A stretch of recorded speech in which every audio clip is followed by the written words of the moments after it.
যখন নামাজে দাঁড়ান, আসমানের রহমতের ফেরেশতা মাথার উপর ছায়া হয়ে দাঁড়ায়, আপনার পক্ষ হয়ে আল্লাহর কাছে মাপ চাইতে থাকে, আল্লাহ ওকে মাফ করে দাও, আল্লাহ ওকে মাফ করে দাও, ওর গুনাহগুলা মাফ করে দাও, ওর সিজদাকে কবুল করো, ওর তাসবিহকে কবুল করো।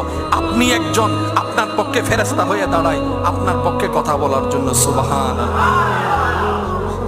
দিন শেষে আমরা নিজেদের পায়ে নিজেরা কি মারি?